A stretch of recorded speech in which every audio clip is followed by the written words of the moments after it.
Hey everyone, this is Andrew from the Console Gaming Crew, and we couldn't be happier to announce that we are now a part of the Boss Rush Podcast Network and are featured on BossRushGames.com.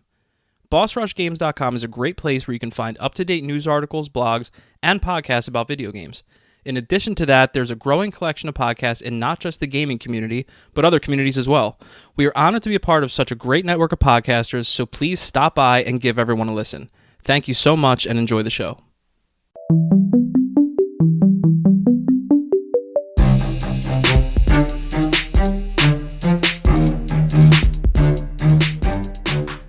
Yo, crew members, what it be? Hey-o! Did my voice crack during that? I feel like it did.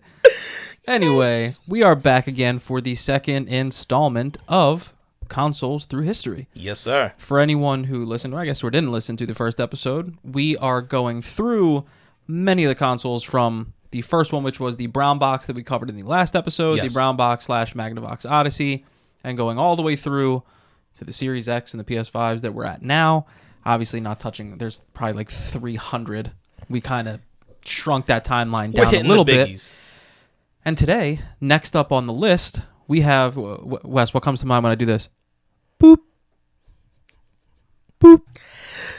The only one thing could ever come to mind. Boop. Fucking Pong. That is right. This is the Atari, Sears, Tele-Games Pong system. Yep. Now, any ideas who the manufacturer that would be? So the manufacturer, I believe, is Atari. Atari, Sears, Tele-Games. That makes sense. Yeah, I that think makes so. sense. The manufacturer would be Atari. So before this became a home system, Pong had already popped in the arcade scene Yes. in 1972. Right now, Atari, the next significant part of their history was their entrance into the home market. Right. So in 1973, Harold Lee, who was an engineer at Atari, suggested that a home version of the Pong system be made. Atari started the design. They started the design of what they called the Darlene project in 1974. A little fun fact. Now, I was about to ask you, why in the world would they call it the Darlene Project? Now, the fun fact about the Darlene project, codenamed Darlene, was simply named after an attractive female coworker. You want to talk about some creepy. horrible misogynistic shit? Yeah, horribly creepy. And what's worse is the next part of that. That then Yes. started a tradition for name projects to be, or for projects to be named after Atari women. It makes you appreciate what happens now to where, like, Project Lockhart, Project Scorpio, you know what I mean? Like, it makes you appreciate that more now to where you're like, why the hell do they do these dumb names? Well, they're not going to call it Project Rebecca anymore, are they? My man said Project Rebecca. It was the only name I could think of at the moment. Okay. So anyway, that was in 1974 that they started that project. Harold Lee, who was an Atari engineer, Alan Acorn, and Bob Brown designed the prototype. Because the Magnavox Odyssey, which we just touched on the last episode, was already becoming obsolete and somehow left behind by customers, sellers were not attracted by Atari's new Pong game system until Sears went ahead and sold the system under their Tele-Games label for Christmas in 1975. Now, the fun thing about that for 1975 is that the price on that was $100, which you could equate right now to about $400 our price. I mean, roughly 2019, 2020 type. But 1975. Seems like a lot for one game, It does. right? Seems like a lot for a one-trick pony. It really does. Now, I do want to go ahead and talk a little about 1975. Oh, what do we have? Absolutely. What else do we have going on in 1975? We really turned this up to 11 with this one. So, 1975. Boop. I fucking hate you. The cost of gas was 44 cents a gallon. Okay? 44 cents. We're paying $3 now, I think. I almost said take me back, and it's a time that I never lived. Yeah, look, 1975, I don't think that I would want to go back to, per se, but that's just I me. just want to go back and get gas. That's all. Jaws. Steven Spielberg.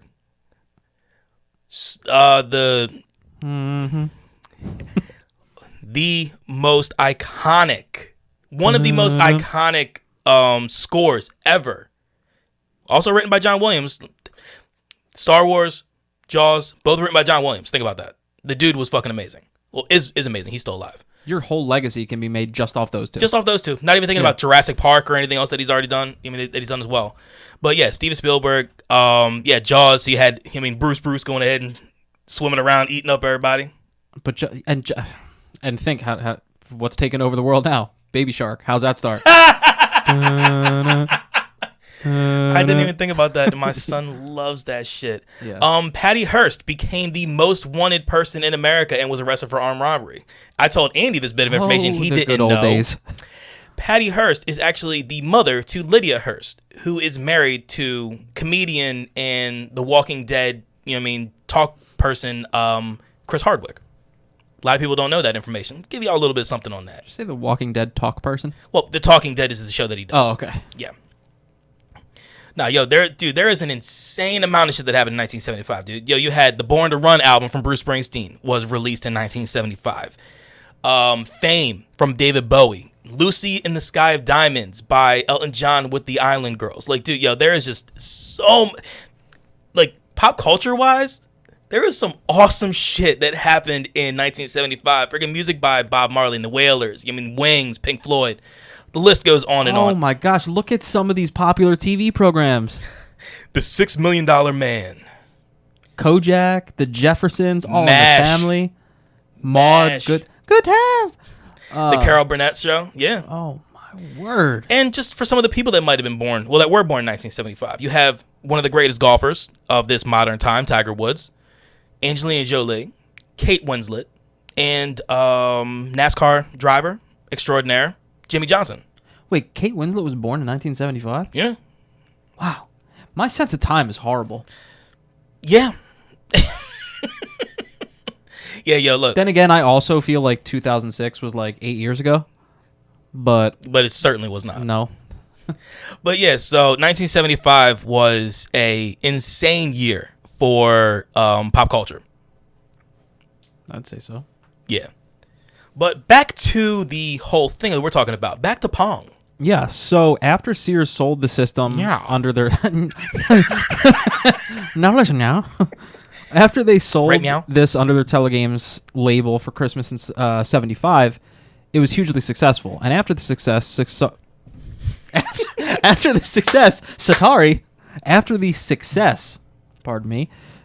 released its own version of Pong in 1976. Now, this system had an important feature that most others did not have in 1975, and that was the use of a single chip that provided games with digital on-screen scoring and attractive sound. I don't know about the attractive part, but it had sound. As a matter of fact, these other systems were still using an analog or digital circuit using discrete components. Digital on-screen scoring would have required more components in the circuits, hence an increase in the retail price. Because they decided to design a special Pong chip, the system could sell at a normal price with advanced features. So it was a win-win. Yeah, but it pissed off some people. Who'd it piss off? It pissed off Magnavox. Geez, the person you're succeeding? Or the system you're succeeding, you pissed off? Yeah, so Magnavox decided to file a lawsuit against Atari and everything that they went ahead and did. The estimated legal cost of that ended up being $1.5 million. And think about that in that money. Back in 75, roughly four times more now. And the whole reason for it was because of what you were talking about. Because of that chip, you went ahead and the facts that that Odyssey games, they just didn't look very clever. As opposed to what Atari could do. So it ended up costing. It ended up being quite an interesting court case. The first case took place in district court in Chicago, and Magnavox actually won the suit against against Atari. The remaining defendants out of the whole, because it was originally settled. With Atari, but then Magnavox still just kept on running with it, and Atari ended up having some delays with announcing the Atari 2600, which we will eventually get to because that is another system that was absolutely pivotal when it comes down to gaming. 100%. Yeah, so that got pushed back a few months to avoid disclosing information about the system under the settlement agreement. So in order to go ahead and kind of keep their R&D under wraps, they were like, yeah, we're just not going to talk about this shit. We're just going to leave this to the side. Yeah. Now, even though we know how wildly popular Pong became, to dive a little deeper, it wasn't picked up right away.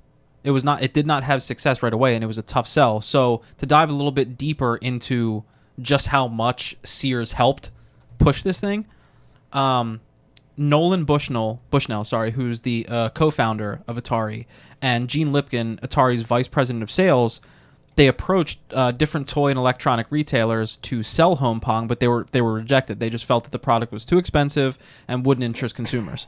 So Atari then contacted Sears Sporting Goods because they noticed that the Magnavox Odyssey, the advertisement was in the sporting goods section of the catalog. Mm-hmm. You remember getting Sears catalogs? Yeah. By the way? Absolutely. Right? We are of a time. Yeah. Yeah. So the Atari staff discussed the game with a representative, Tom Quinn, who expressed enthusiasm and offered the company an exclusive deal. Believing they could find more favorable terms elsewhere, Atari's executives declined and continued to pursue retailers. So, they had a deal in place, but, they decided to, I guess, bet on themselves. They knew what they had. They wanted to go out, try to find something else.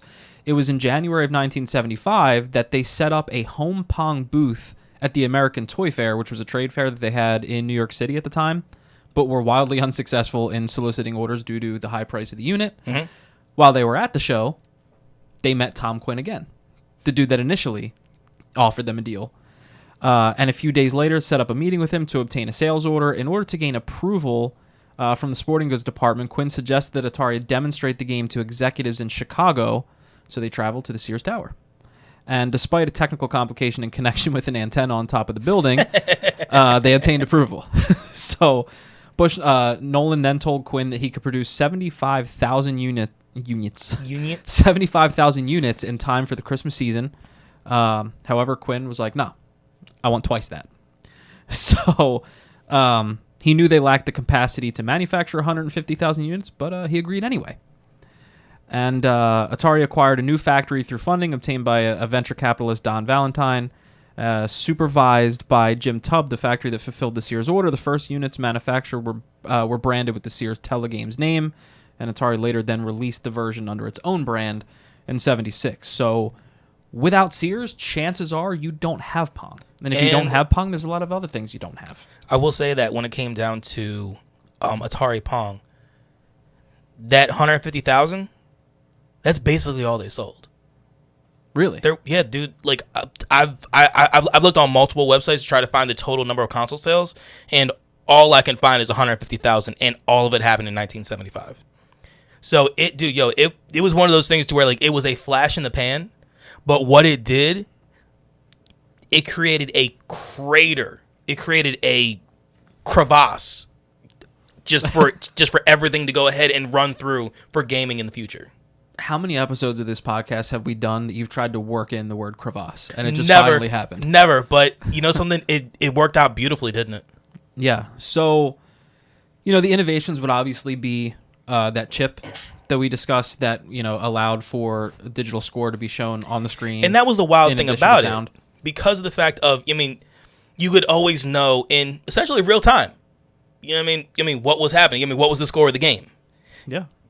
And that was something that you didn't have beforehand with obviously Brown Box nobody actually had, but with the Magnavox Odyssey, you didn't have anything like that. Yeah, so you would probably say that this is when the first couch co-op really started. Yeah.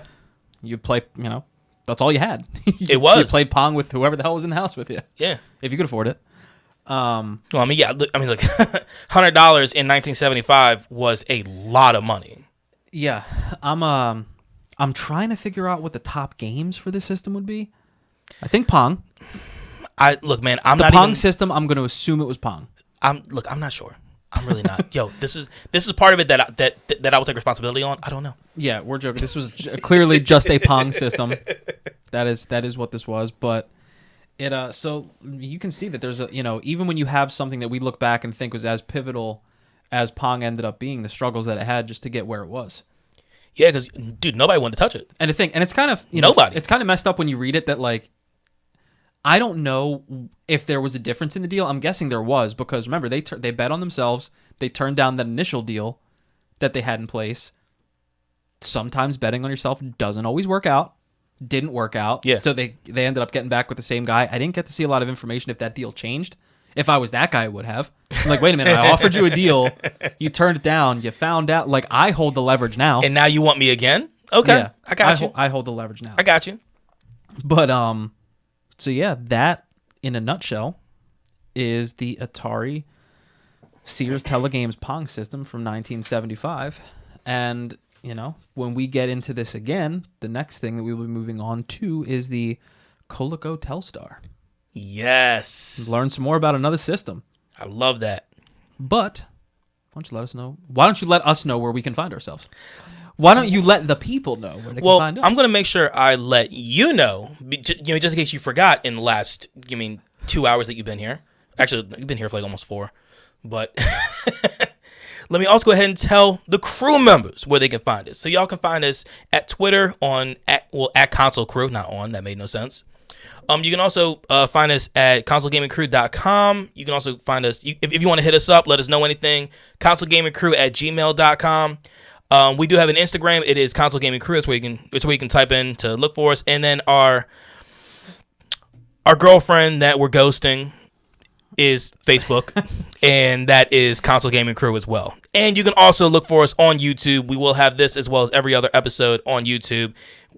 I am almost guaranteed I'm going to drop a few things on YouTube that have to do with Andy and Blair Witch. Oh, wait, what? Really? God damn it. Cracked again. What are you putting up on me at Blair Witch? The first time you got scared. Oh. Yeah.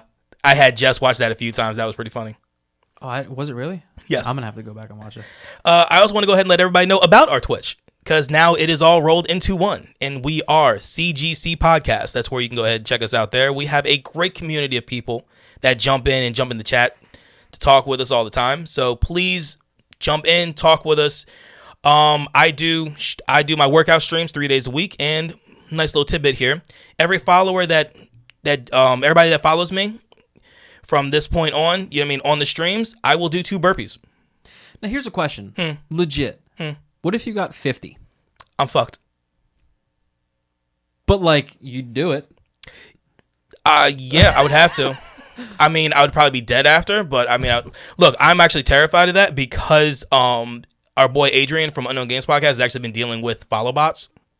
Oh, dude, he honestly goes from like 800 followers to like 7.3 thousand.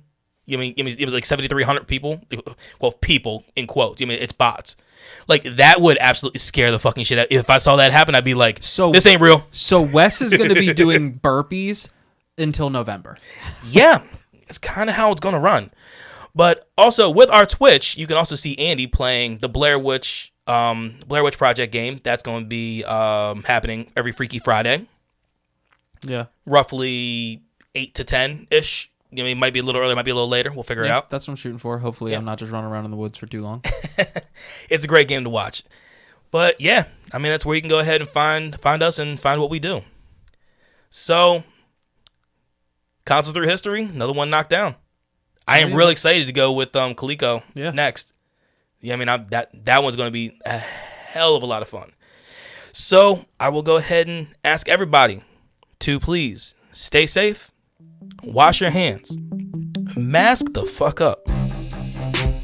Game on, y'all. Peace.